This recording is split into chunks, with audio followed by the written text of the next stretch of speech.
Welcome to UO Today. I'm Barbara Altmann, sitting in for Steve Shankman, the director of the Oregon Humanities Center. Our guest today is Beth Harn, assistant professor in the Department of Special Education and Clinical Sciences in the College of Education. Beth Harn earned her BA and MS at California State University, Fresno.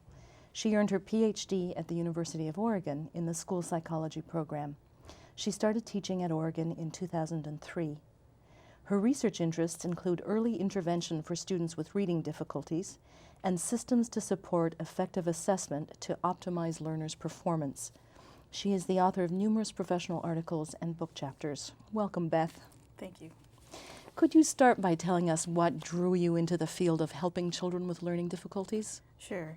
When I worked as a school psychologist for about 4 years down in California in the Central Valley, as a school psychologist, the reason why you're there is to support teachers and parents on any needs and difficulties that students might be having. And after working for only a year, it was quickly apparent that the primary reason why any student got referred to me was for reading difficulties. And after working with teachers and coming to a better understanding about how difficult it is to teach reading, in particular to teach reading to kids coming in with a wide range of experiences from home who don't necessarily speak English as their first language, the challenge of teaching reading became very apparent to me. So I went back and got my PhD here at the University of Oregon in school psychology, but with a primary emphasis on instructional design and intervention design to support students to be more successful at beginning reading, to get students off on the right track right from the beginning. So you think it was crucial that you had those years as a school psychologist? Definitely. Within the field of school psychology, one of the things that you learn to do is you get very good at assessment and consulting with teachers and parents. And so you get to ask a lot of really good questions and see how folks are responding to the instruction and support that they're being provided. And then with that, you see how frustrated folks get at trying to help students be more successful. So with that background then, when I came back and took the additional classes within the field of special education, working with special education teachers who are also taking those same types of classes, you get to see how successful and how much more accomplished folks feel when they're able to better meet the needs of students. So you're helping the faculty who are helping the students, and Right. everyone thrives once you can break Right. that cycle. Here at the U of O, you are the co-principal investigator and coordinator for Project Circuits. It's a Right. great acronym. I had to look it up. I understand it's the Center for Improving Reading Competence Using Intensive Treatment School-wide. Is that Right. correct? Right. Okay. So Project Circuits, what's the goal of the project? Well, the project has completed now, and so we're in a final phase where we're really trying to better look at the results that we have obtained at this point in time. But the main goal of the grant was we're very fortunate to have great educational partners, both in the Bethel School District as well as the Tigard-Tualatin School District. Both of these districts have been committed to preventive, positive approaches, both in terms of academics as well as behavior supports, and getting their students to be very successful, both academically with minimal issues related to problem behaviors. So with that in mind, we partnered with these school districts to figure out exactly what does it take to do that. These are school districts that are known across the country as implementing effective practices. And so we wanted to better understand the different facets and components of how do they make that happen. So we worked with them for about 5 years, and initially just trying to take stock of those facets of what it means to have this very responsive system of support, both from an academic and behavior side. How do they make that happen? And one of the things we really learned is schools are amazingly chaotic places, I like to say, in terms of every day is a brand new day. And having systems in place in terms of teachers that work with one another, who have support from their principal as well as from the essential paraprofessionals that are within the building, as well as building those partnerships with parents. Having that responsive set of systems supports really makes a big impact on the students, but also in supporting the teachers in the challenge of what it means to be an educator in today's society. So that's the school-wide piece of Circuits. It's Correct. making sure that it's integrated through the teaching faculty, the administrators, the the aides and anyone else who's in the classroom? All instructional personnel, including English language learner instruction, as well as Title I instruction, special education instruction, and all the paraprofessionals that support across each of those facets. But Circuits was also specifically focused on reading competence, correct? Exactly. So what we did in the following years is really work within these schools and try to fine-tune those circuits of support. There's a reason for the acronym. So it's a tiered type of supports, and trying to get the all the instructional personnel more aligned with one another, using those evidence-based practices that they have been using them more systematically and a little bit more strategically to try and accelerate student learning across time. Just to step back one piece, could you just remind us why reading competence is so crucial for kids in the K through 2 or K through 3 years? Right. I think one of the things that we've really come to better understand over the past 20 to 25 years is the importance of reading. As a society, we depend upon reading to do everything. You know, some folks have talked about that technology, the use of the internet and that sort of thing would actually decrease the need for literacy, but in fact I think it's only made it more important. You know, the only way you have access to the information that's available on the World Wide Web is through being able to read and understand what is on there, as well as being able to negotiate essential information as well as not so helpful information that might be on the internet. So I think the role of technology actually has magnified the importance of reading, as well as in today's society the expectations of success are far higher than they were 10, 15 years ago. To be able to have a livable wage, you know, 20 years ago, there were many jobs available. Those jobs aren't as common as they were 20 years ago. So the primary way to have a job nowadays is dependent upon all academics, including the foundational skill of reading. And we've learned so much, too, from the past 20 years that we do a far better job at preventing students from developing reading difficulties than we have been able to remediate students who have reading difficulties after the fact. I wanted to pick up on that because from your research, the articles of yours I read and the others you sent along, I was surprised to learn that if a child is struggling early in the kindergarten, first grade years, it's a pretty significant predictor of where he or she is going to be further along the line. Is that right? Definitely. And you know, this work is not my work. I'm building upon the work of others, including many amazing colleagues here at the University of Oregon. But Connie Jewell did a study back in 1988 where she specifically looked at how students were doing at the end of first grade and where they would be at the end of fourth grade. She just followed the students. And the odds were that if you were on track, if you were a typical developing reader at the end of first grade, the odds were 88% that you would be on track at the end of fourth grade in terms of your literacy development. Conversely, if you were off track, if you were a struggling reader at the end of first grade, the odds were 89% that you would be a struggling reader at the end of fourth grade. So knowing that, I think the federal research initiatives as well as other State Department types of initiatives have really emphasized that we need to look to intervene earlier, to work within kindergarten, first and second grade, to try and get everybody off on the right foot right from the beginning.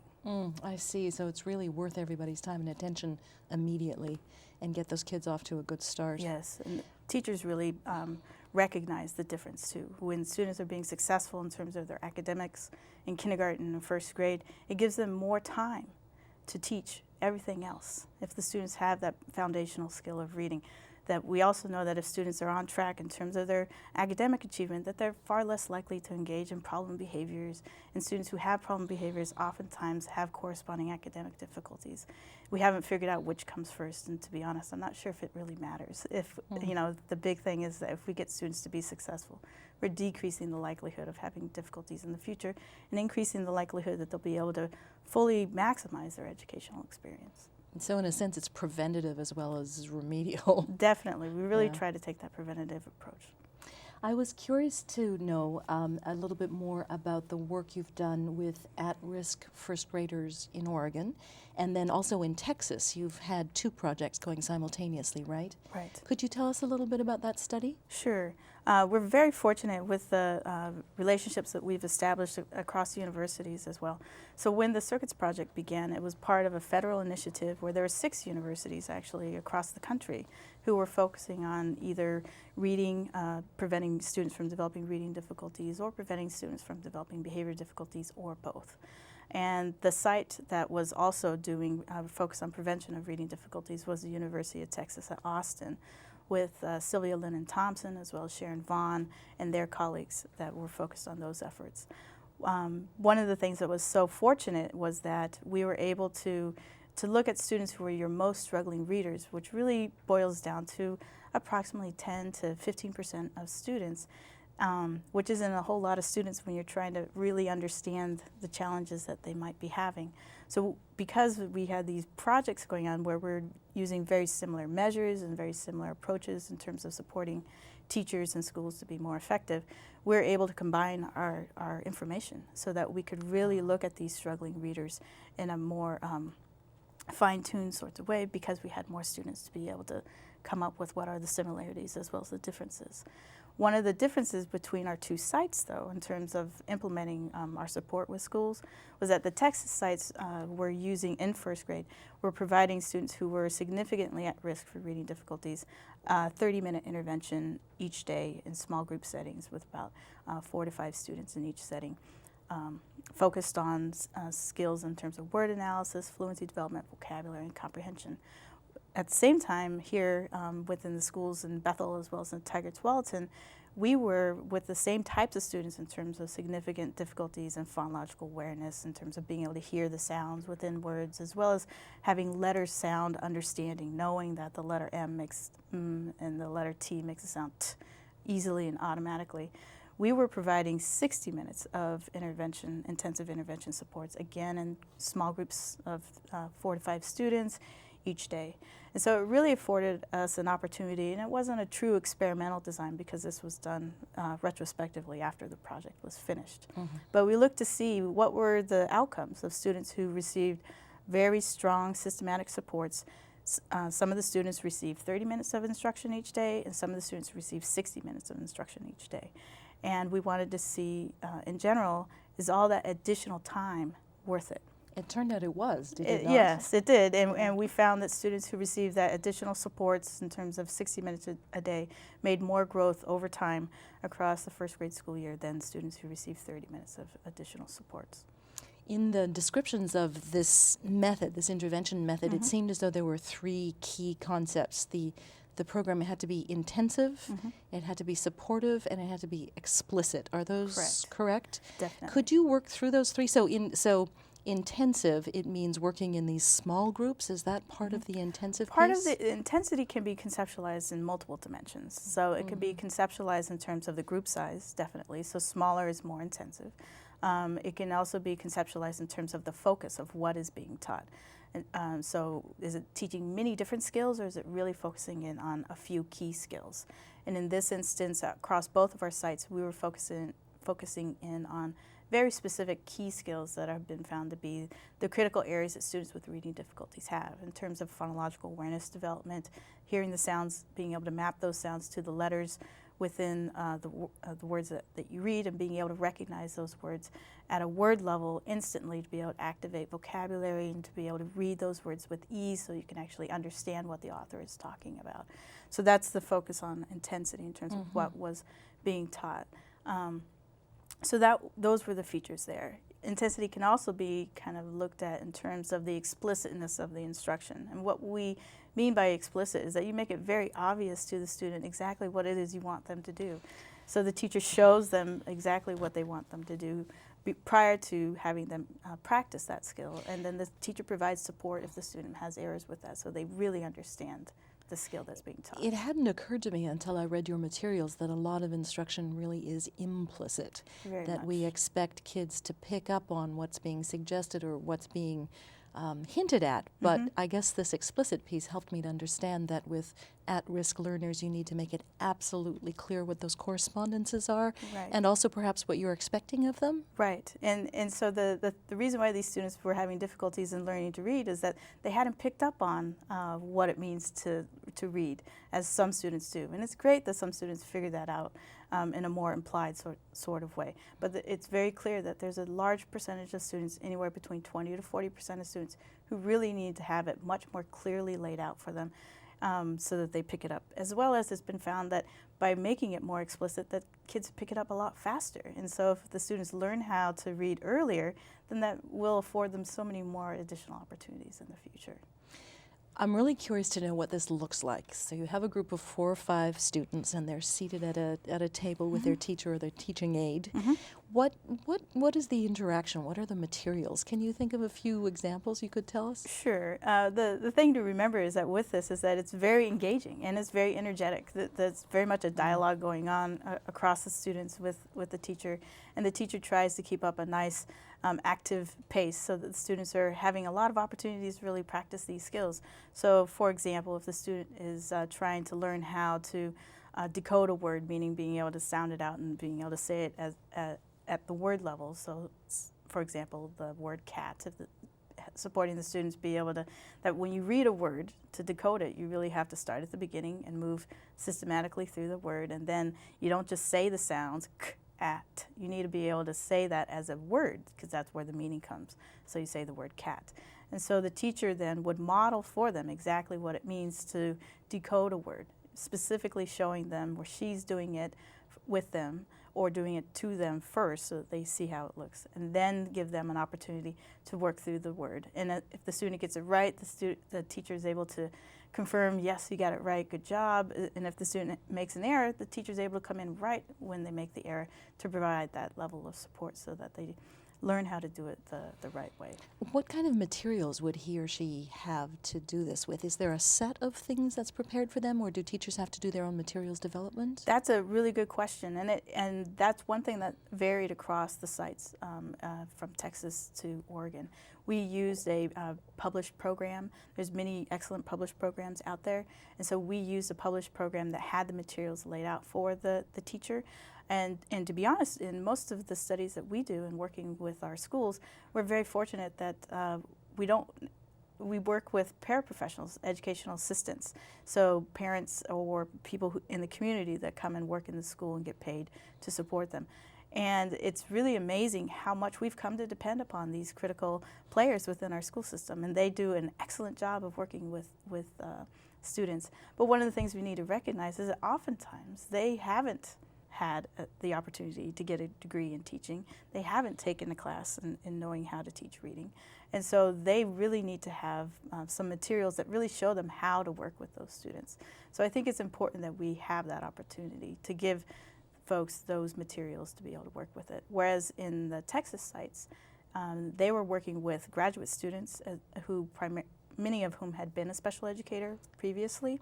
And so they would develop the materials on a weekly basis in response to how the students had made progress, and which is a great thing if you know how to do that. But many teachers, as well as paraprofessionals, don't have that. And it takes a lot of time and energy to be able to find the materials and to set them up in a systematic manner that struggling readers definitely need to have to be able to make progress. It's really a huge commitment for an elementary school to put this kind of program into place. Definitely. Is it something that can be done widely, or does it depend on areas where there's an expert like you regionally, or someone to do the grant writing to obtain federal money or other grants to support that kind of work? I think that it's something that can be done more widely than it has been done. I think it really is dependent upon, again, the commitment of the schools to try and reorganize their systems to make sure that they can prioritize time for students who are your most at-risk readers so they can catch up. But it's very difficult to do. You have to think very carefully about your resources within your building, what materials you have within your building, as well as who has the time available to make this happen. And oftentimes it comes at making different priorities each year to try and make that commitment to supporting students early on. So it's one of only many challenges facing elementary schools, right? Mm-hmm.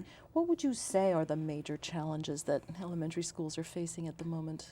I think the high expectations that we have come to expect from schools. We have increased expectations now than we ever have before. and as I mentioned earlier. And I think that as a society, we need to recognize that we have increased the expectations of what we expect schools to do differently than we did even 5 years ago. And, you know, and oftentimes folks, I think, don't realize the challenge of what it means to be a teacher, to be an educator. And with these increased expectations and not necessarily increased educational funding, it makes it very difficult for schools to change what they're doing, to increase the supports in ways that they want to. They want to be more responsive to their students. They want to be able to have students be more successful as early as possible. But oftentimes what gets in the way is that their lack of materials, which cost money, as well as the lack of personnel to be able to provide the support that schools know that they want to implement, but they don't have the fundings to be able to do so. Why is there such an emphasis, such a particularly strong emphasis on the moment at assessment and accountability in our schools? Well, with No Child Left Behind that got passed about 5 or 6 years ago, that really kind of changed the way folks look at those and it goes back to those increased expectations. So within No Child Left Behind, I had a very large focus on assessment and accountability, and many people disagree with its overemphasis. But one of the things I think that comes with its focus on assessment and accountability is that it demonstrates that every child is important. And that's what the assessment piece brings to bear, is that we're going to assess all children to ensure that each child is making progress. And if children aren't making progress, then we need to recognize that so that the school system can respond and increase support to try and get the students back on track. So I think it's No Child Left Behind. There's a lot of issues with it that I think could be improved, but I think its emphasis on every child is important, I think is something that educators actually do recognize. But because the funding hasn't been behind these increased expectations so that they can change what they're doing, it makes it very frustrating for educators when they hear this assessment focus, because it demonstrates that students are making progress, but some students aren't making progress, but some schools don't know what to do for those students who haven't made the progress that they want the students to be able to make. Which is where people with your expertise come in, correct? Right. Another piece of legislation that has had a real impact on what you do is IDEA from 2004, correct? And that was Individuals with Disabilities Education Improvement Act, signed into law December 2004. Was that one specifically about reading, or was it just another legislative nudge to move into bringing all children along? With IDEA 2004, its emphasis is really on special education and how students are identified as needing special education supports. So it changed how we can go about identifying students in a way that I feel that is more effective for schools, that it really is looking at how are students responding to high quality instruction and seeing how they respond. You need to provide that intervention supports prior to saying that a student may have a learning disability. So it's another federal initiative indicating a change in terms of how schools need to operate. But IDEA, even back when the initial legislation was passed back in 1972, the challenge has always been that there's these federal expectations, and the federal government hasn't necessarily funded it in a way that can support schools in being as effective as possible. But it does change the expectations again. So with No Child Left Behind, IDEA, there's many changes that have been happening to the educational arena, and schools are really trying to adjust to these changes in meaningful ways, but not necessarily knowing where to start and how to move forward. So schools have to struggle with these issues, not only identifying the students who need help, but also finding the resources and training their teaching staff to meet them, I would think. Do you see success in general? Would you say that we're teaching reading better, that we are making a difference? Yes, if you look at the National Assessment for Educational Progress, the NAEP test that has been given for over 35 years at the national level, if you look at the data, if you look at the typical performer in 4th grade over the last 30 years, it's remarkably stable. Students that the typical reader is the same in 2007 as they were back in 2000 and the mid-90s. So I think that's something that should be impressive considering the changing population of students that have been coming into our schools, right? Mm-hmm. But one of the things that's exciting is that what has shown improvement on this NAEP data are those struggling performers. The students at the bottom 25th percentile and the 10th percentile have actually made significant progress over the last 3 years, which they have not made any changes.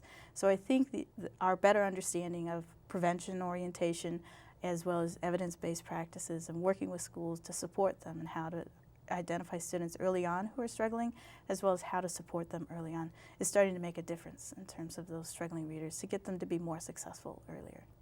I noticed that you teach graduate level courses on the history of special education. Mm-hmm. Is this going to be a defining moment currently in special ed, do you think? Does this help redefine the field? I think I'm not sure if I'm at a point in my career where I can say this is a defining Maybe moment. premature, sorry. But I think it would be very interesting to see how our field responds to these changes, both from a special education as well as a general education perspective. Some folks look at this as a challenge that's been put before us, whereas folks who have an understanding and a motivation to improve practices look at this as an opportunity of how we can really change what we're doing to collaborate more effectively with our general education and special education, English language learners, educators, so that we can be more effective as a team to get better outcomes for all students. So would you say overall that you're optimistic that reading instruction is improving and we will continue to improve it? Yes, we have a lot more to learn, especially for supporting struggling readers in middle school and in high schools. That's very much a significant challenge of how to better meet those students' needs. But I think we have learned a lot, and we will continue to learn more and to be able to support teachers to be more successful with students as early as possible. Can you identify your own next research areas? Any idea where you're going? Well, I have been very fortunate to work with a collaborator here at the University of Oregon in the psychology department, Helen Neville, who has been very helpful in working with us and understanding the role of attention networks and the role of attention in student development. One of the things that we found with the students who are our most struggling readers is that oftentimes they have difficulty selectively attending to essential information and being distracted by non-essential information during reading instruction. And so we've been working with her as well as we did a pilot project again with the Bethel School District where we actually did some neuroimaging with students as early as kindergarten, at the beginning of kindergarten, and the students received a very intensive explicit intervention as at-risk readers, and we did some neuroimaging with them at the beginning of the intervention as well as at the end of the intervention. And the data is still being analyzed, but there shows some promise that the prevention efforts in terms of early reading instruction can actually change the attention networks in students as they grow and develop over time too. So there's a lot more that we need to understand about that, and we will be working more closely and trying to move forward on that too. That sounds terrific. Yeah, it's very exciting. Thank you so much for coming and explaining all of this. Sure, thank you. We've been speaking with Beth Harn, Assistant Professor in the Department of Special Education and Clinical Sciences in the College of Education. Thank you for watching.